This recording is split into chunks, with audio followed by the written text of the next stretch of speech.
Okay so don't worry online ಅಲ್ಲಿ ಕಲಿಬೋದಾ ಇಲ್ವಾ ಅನ್ನೋದೇನು ಭಯ ಬೇಡ, ತುಂಬಾನೇ ಚೆನ್ನಾಗಿ ಕಲಿಬಹುದು. ಓಕೆ ನಿಮ್ಗೆ ಓಡಾಡೋ ಟೈಮಲ್ಲಿ ಕೂಡ ಒಂದು ಪ್ಯಾಟರ್ನ್ ಕಲ್ತ್ಕೊಂಡ್ಬಿಡ್ಬೋದು. ಈ ಟೈಮ್ ತುಂಬಾ ಚೆನ್ನಾಗಿ ಯೂಸ್ ಮಾಡ್ಕೊಳ್ಳಿ. ನಿಮ್ದು ಏನೇ ಕಮಿಟ್ಮೆಂಟ್ ಇದ್ರೂ ಕೂಡ ಪೋಸ್ಟ್ಪೋನ್ ಮಾಡಿ, ಯಾಕಂದ್ರೆ ನೀವು 30 ಡೇಸ್ ಅಷ್ಟೇ ಇದೆ ಇಲ್ಲಿ. ಸೊ ಈ 30 ಡೇಸ್ ಅಲ್ಲಿ ನೀವು ಎಷ್ಟು ಚೆನ್ನಾಗಿ ಯೂಸ್ ಮಾಡ್ಕೋತೀರಾ ಅಷ್ಟು ನಿಮ್ಗೆ ಇದು ಹೆಲ್ಪ್ ಆಗುತ್ತೆ. ಓಕೆ ಎನಿ ಟೈಮ್ ನೀವು ಡೌಟ್ ಕೇಳ್ಬೋದು, ಏನ್ ಅರ್ಥ ಆಗ್ತಿಲ್ಲ ಒಂದ್ಸಲಿ ಅಲ್ಲ 2 ಸಲ ಕೇಳಿ 3 ಸಲ ಕೇಳಿ, ಏನು ಪ್ರಾಬ್ಲಮ್ ಇಲ್ಲ. ಯಾಕಂದ್ರೆ ಇಲ್ಲಿ ಕೆಲವರು ತುಂಬಾ ಫಾಸ್ಟ್ ಇರ್ತಾರೆ, ಕೆಲವರು ತುಂಬಾ ಸ್ಲೋ ಇರ್ತಾರೆ. ಒಬ್ರು ಒಂದ್ಸಲಿ ಹೇಳಿದ್ರೆ ಅರ್ಥ ಆಗ್ಬೋದು, ಇನ್ ಕೆಲವರು 3 ಸಲ ಹೇಳಿದ್ರೆ ಸ್ವಲ್ಪ ಅರ್ಥ ಆಗುತ್ತೆ.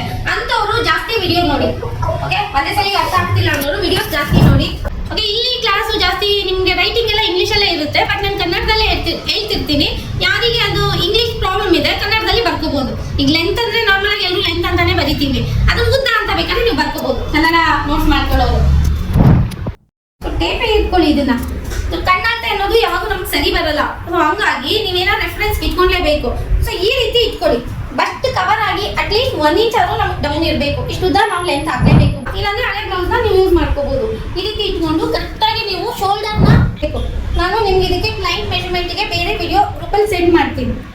ಓಕೆ ಆ ವಿಡಿಯೋನ ಒಂದ್ಸಲಿ ನೋಡಿ, ಕ್ಲೈಂಟ್ ಮೇಲೆ ಯಾವ ರೀತಿ ನಾವು ಮೆಜರ್ಮೆಂಟ್ ತೆಗಿಬೇಕು ಅಂತ. ಈ ರೀತಿ ಇಟ್ಕೊಂಡು ನೀವು ಒಂದ್ಸಲಿ ಚೆಕ್ ಮಾಡಿ. ಸೆಲ್ಫ್ ತಗೊಳ್ಳೋದು ಕಷ್ಟ ನಮಗೆ, ಈ ತರ ಇಟ್ಕೊಂಡು ನಾವು ಬ್ಯಾಕ್ ಲೆಂತ್ ಎಷ್ಟಿದೆ ನೋಡ್ಕೊಳ್ಳೋದು ಗೊತ್ತಾಗಲ್ಲ. ಅದಕ್ಕೋಸ್ಕರ ನಿಮ್ದು ಹಳೆ ಬ್ಲೌಸ್ ಯಾವ್ದಿದೆ ನಿಮ್ಗೆ